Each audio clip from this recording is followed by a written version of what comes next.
കുറച്ച് പഞ്ചസാര. ഒരു പൊറോട്ട വാങ്ങിച്ചിട്ട് 1 കിലോ പഞ്ചാര അകത്താക്കാനുള്ള പരിപാടിയാണല്ലേ.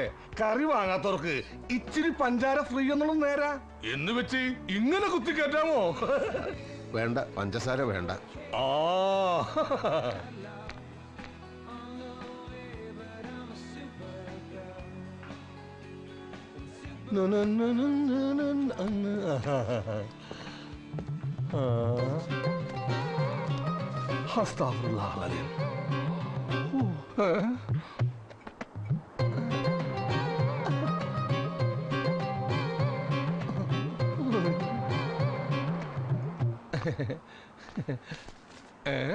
എന്തേത് ഇന്ത്യൻ റുപ്പിയേ?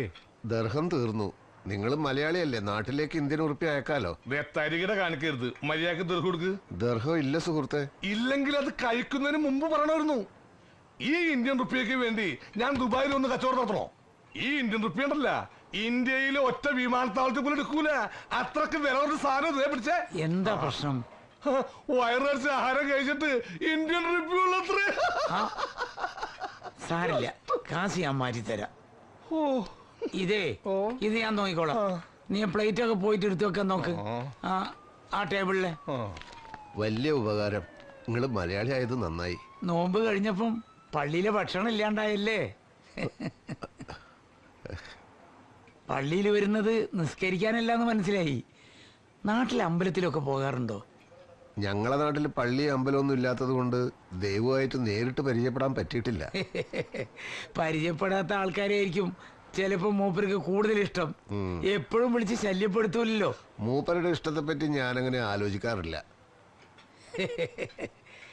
അല്ല, പണിയൊന്നും ആയില്ലേ? ഇല്ല. എന്ത് പണിയാ അറിയാ? ചായക്കട നടത്തി പരിചയമുണ്ട് നാട്ടില്. ആണോ? ഇവിടെ 2 ആൾക്കാർ ലീവിന് പോയിട്ടുണ്ട്. ഒരുത്തൻ തിരിച്ചു വരുന്ന കാര്യം സംശയ. താല്പര്യമാണെങ്കിൽ തൽക്കാലം ഇവിടെ എങ്ങനെ കൂടാ? ഈ സുലൈമാൻ അടുത്ത ആഴ്ച വരുമെന്ന് പറഞ്ഞ് ഇപ്പൊ എന്നെ ഫോൺ വിളിച്ച് പറഞ്ഞിരുന്നു. അതപ്പം നോക്കാം. ഓ, മകളുടെ ഭർത്താവാ, അതത്ര കാര്യാക്കണ്ട. भाई साहब एक ठंडा कोका कोला दे दो. हाँ जी. ആ കെട്ടുമാറാപ്പ് ഒരു മൂലക്ക് കൊണ്ടുപോയി വെച്ചിട്ട് അകത്തോട്ട് കയറിക്കോ. എന്നിട്ട് അയാൾക്ക് ഒരു കൊക്കക്കോല കൊണ്ടുപോയിക്കോട്. കൊക്കക്കോള? അതുകൊണ്ട് അമേരിക്കൻ കോള കമ്പനികളോട് ഞാൻ പറയുന്നു, ക്വിറ്റ് ഇന്ത്യ. ഒന്നും വിചാരിക്കരുത്, ഞങ്ങൾ കൊക്കക്കോളക്കെതിരാണ്. എന്തേ കൊക്കക്കോളം നിങ്ങളെ പിടിച്ച് കടിച്ച? ഞാനത് കൊടുക്കൂല. നിങ്ങൾ കമ്മ്യൂണിസ്റ്റ് ആണല്ലേ? എന്നതാ ഡൈനിങ് ഹോളിൽ വാഷ് ബേസിൻ വേണ്ടാന്ന് തന്നോട് ഞാൻ പല വട്ടം പറഞ്ഞിട്ടില്ലയോ? പറഞ്ഞ പോലെ അല്ലെങ്കിൽ ഒരു ചില്ലി കാശ് ഞാൻ തരത്തില്ല. എന്നതാ? അയ്യോ, കഴിഞ്ഞ ആഴ്ച ഇറക്കിയ സിമന്റ് താൻ എന്നാ ചെയ്തു? 1 കൊല്ലം കൊണ്ട് വീട് തീർത്ത് താക്കോല് തരാന്ന് പറഞ്ഞിട്ടിപ്പം കൊല്ലം 3ആയി. എന്നാ കാശല്ലാതെ പുളുങ്കുതാണോടോ ഞാൻ എണ്ണി തരുന്നത്? കുര്യാക്കോസേ, താൻ എന്നോട് കോൺട്രാക്ടർ കളിച്ചേക്കല്ലേ? വർഗീസേട്ടൻ കോൺട്രാക്ടർ ചീത്ത പറയാൻ ഫോൺ വിളിക്കണ കാശുണ്ടെങ്കിൽ നാട്ടിൽ നല്ലൊരു വീട് പണിയായിരുന്നു. പെര പണിയുന്നോന്റെ ദണ്ണം അത് പണിയുന്നോനെ അറിയത്തുള്ളൂ. ഒരു ദിവസമെങ്കിൽ ഒരു ദിവസം അതിലൊന്ന് ചുരുണ്ടുകൂടി കിടന്നേച്ചും പിറ്റേന്ന് തന്നെ മേലോട്ട് കെട്ടിയെടുത്താലും വേണ്ട കാലായിരുന്നു. റൂമിലെ പുതിയൊരു ആള് കൂടി വരുന്നുണ്ട്. അബ്ദുള്ളൊക്കെ വിളിച്ചു പറഞ്ഞതാ. അപ്പൊ വാടകയുടെ ഷെയർ ഇച്ചിരി കുറയും. ആ കാശുണ്ടെങ്കിൽ നാട്ടിൽ ഒരു ജാഗ് സിമന്റ് മേടിക്കാം. ഓ, കുളിമുറി കയറി ഇതുപോലെ പള്ളി നീരാട്ട് നടത്തിയ ആ കാശ് അങ്ങ് പോയി കിട്ടും.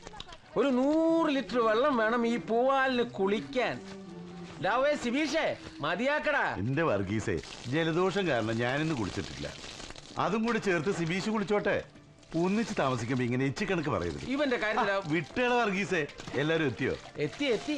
എല്ലാം ടിവിയുടെ മുന്നിലാ. എലക്ഷൻ നാട്ടിലാണെങ്കിലും അതിന്റെ പൊരിച്ചില് മുഴുവൻ ഇവിടെ. ഏത് തെണ്ടി ഭരിച്ചാലും സിമന്റിനും കമ്പിക്കും വില ഉറക്കത്തില്ല. പിന്നെ നമുക്കെന്നതാ?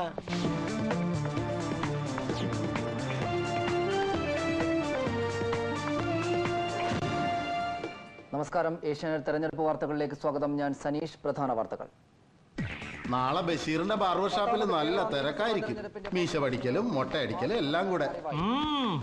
മരിച്ചാലും കോട്ടിന്റെ ഉള്ളിൽ നിന്ന് ഇറങ്ങില്ലാന്ന് തീരുമാനിച്ച ചിലരെയൊക്കെ നാളെ മുതൽ മനുഷ്യക്കോലത്തിൽ കാണാം. അതെ, പി കെ നായർ തോറ്റ ഞാൻ എന്റെ കോട്ടൂരി വയ്ക്കുന്നു ബെറ്റ് വെച്ചത് നേരാ. പക്ഷെ കുന്നത്തൂര് ജേക്കബ് തോറ്റാൽ മനുഷ്യരെ വെറുപ്പിക്കണ കവിത എഴുതണ പരിപാടി നിങ്ങളും നിർത്തണം. എങ്കിൽ പിന്നെ പ്രവാസ സാഹിത്യ ലോകം സ്തംഭിച്ചു പോകും. 24 മണിക്കൂറും കയ്യിൽ ബ്യൂട്ടി പാർലറും കൊണ്ട് നടക്കണ നിനക്കേ മനുഷ്യരുടെ വേദന മനസ്സിലാവില്ല.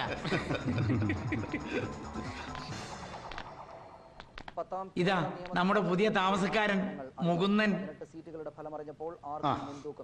ഇത് നമ്പ്യാർ, ഒരു പ്രൈവറ്റ് കമ്പനിയിലെ PRO ആണ്. ഇവിടുത്തെ മലയാളികളുടെ ഇടയില് ആളൊരു പ്രമാണിയാണ്. ഹലോ, 1971 മുതല് ഞാൻ ഇവിടെ ഉണ്ട്. അന്ന് കേറിക്കൂടിയതായി ഈ കോട്ടിനുള്ളില്, പിന്നെ ഇന്ന് വരെ പുറത്തിറങ്ങിയിട്ടില്ല. കോട്ടു നമ്പ്യാരെന്ന് പറഞ്ഞാലേ തിരിച്ചറിയൂ. ഞാൻ പൂക്കുഞ്ഞി, അത് വർഗീസ്. ഹായ്, ഞാൻ സുബീഷ്. ഞാൻ അനന്തൻ. ഞാൻ അബു. ഞാൻ വിശ്വൻ കദളിക്കാട്. വായനാശീലമുണ്ടെങ്കിൽ കേട്ട് കാണും. മുകുന്ദൻ കമ്മ്യൂണിസ്റ്റ് ആണ്. അവരെ പത്രത്തിൽ നിങ്ങളെ കവിത വരാറില്ലല്ലോ. കൊല്ലം കരുനാഗപ്പള്ളി മണ്ഡലത്തിൽ ജനകീയ മുന്നണിയുടെ ഷിഹാബുദ്ദീൻ വിജയിച്ചു. സോഷ്യലിസ്റ്റ് മുന്നണിയുടെ പരമ്പരാഗത മണ്ഡലമായ ഇവിടെ അവരുടെ R ഗോപകുമാറിനെയാണ് ഷിഹാബുദ്ദീൻ പരാജയപ്പെടുത്തിയത്. കോഴിക്കോട് മണ്ഡലത്തിൽ സോഷ്യലിസ്റ്റ് യുവനേതാവ് നജീബ് തൊട്ടടുത്ത എതിർ സ്ഥാനാർത്ഥി മാപ്പിള ലീഗിലെ മുഹമ്മദ് ജബ്ബാറിനെ 762 വോട്ടിന് അട്ടിമറിച്ചു. ജനകീയ മുന്നണിയുടെ കുത്തക മണ്ഡലമായ ഇവിടെ ആദ്യമായാണ് സോഷ്യലിസ്റ്റ് സ്ഥാനാർത്ഥി വിജയിക്കുന്നത്.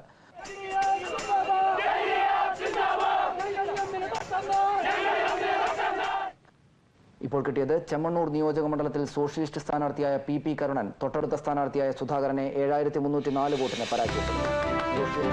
പരമ്പരാഗത മണ്ഡലമായ ചെമ്മണ്ണൂരിൽ ആദ്യമായാണ് കരുണൻ മത്സരിച്ചത്. ഞങ്ങളുടെ നിയോജകമണ്ഡലം ഞങ്ങൾ ഒന്നിച്ച് പ്രവർത്തിച്ചിരുന്നത്. 140 ഫലം പ്രഖ്യാപിച്ചത് 20. സോഷ്യലിസ്റ്റ് മുന്നണി ഭൂരിപക്ഷം വല്ലാതെ കുറഞ്ഞു.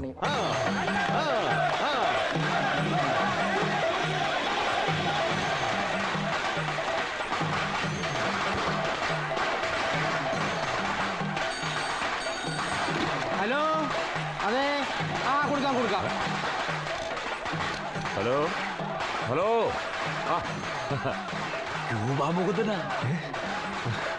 ലാൽ സലാം സഖാവേ.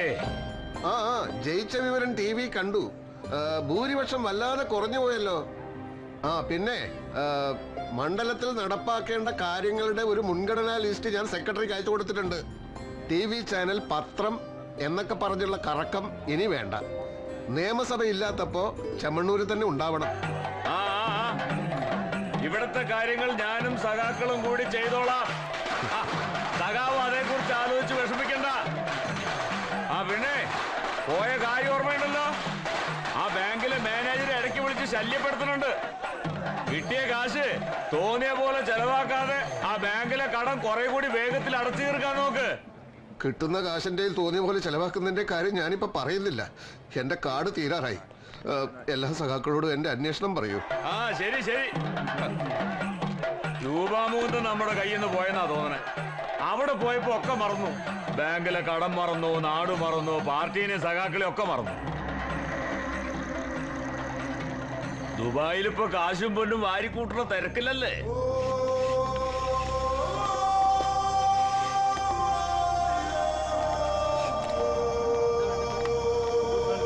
ഒരു സ്ട്രോങ് സുലൈമാനി.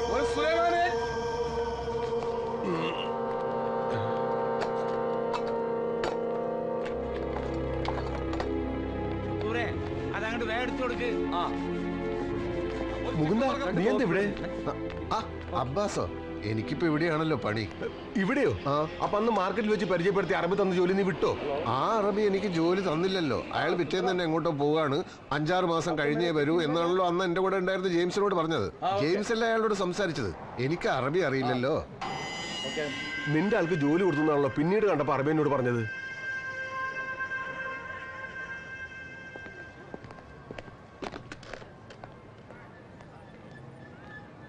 अस्सलामुअलैकुम बोस, अना अब्बास देरा, कैफ हालक?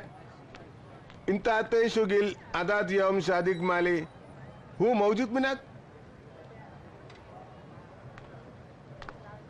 ओके शुक्रन, मासलाम.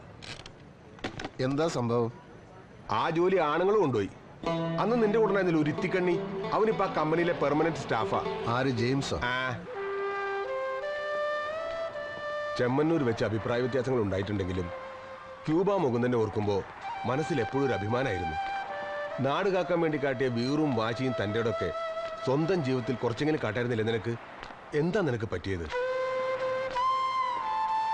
സഖാവ് സൊസൈറ്റി ഗോപാലേട്ടൻ കാശ് തിരിമറി നടത്തിയെന്ന ഒരു കഥയുണ്ടാവുക, ആ കഥ തൊണ്ട തൊടാതെ വിഴുങ്ങിട്ട് ബാധ്യതയും ഏറ്റെടുത്ത് ദുബായിക്ക് ഇങ്ങോട്ട് കയറിപ്പോരുക. ഗോപാലേട്ടൻ തെറ്റുപറ്റിയെന്ന് ഞാൻ വിശ്വസിച്ചിട്ടില്ല, എന്നിട്ട് സ്വന്തം മോനത് വിശ്വസിച്ചു. വിശ്വസിച്ചിട്ടൊന്നുമല്ല, പക്ഷെ തെളിവുകളൊക്കെ. തെളിവ് എന്നിട്ട് എന്തുണ്ടായി? നീ ഇരിക്കേണ്ട സ്ഥാനത്ത് കരണം കയറി MLA ആയി. എനിക്ക് MLA മന്ത്രിയൊന്നും ആവണ്ട.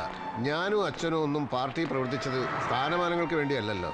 പക്ഷേ അർഹതയില്ലാത്തവർ സ്ഥാനത്ത് വരുന്നത് തടയേണ്ടതും പാർട്ടിയോടും ജനങ്ങളോടുള്ള ഉത്തരവാദിത്വം നിറവേറ്റാൻ സ്ഥാനമാനങ്ങൾ സ്വീകരിക്കേണ്ടതും പാർട്ടി പ്രവർത്തകന്റെ കടമയാണ്. ഒരു ആരോപണം ഉണ്ടായാലുടനെ രാജിവെക്കാനും ലീവ് എടുത്തു മുങ്ങാനും നീ ആരാ? AK Antonio?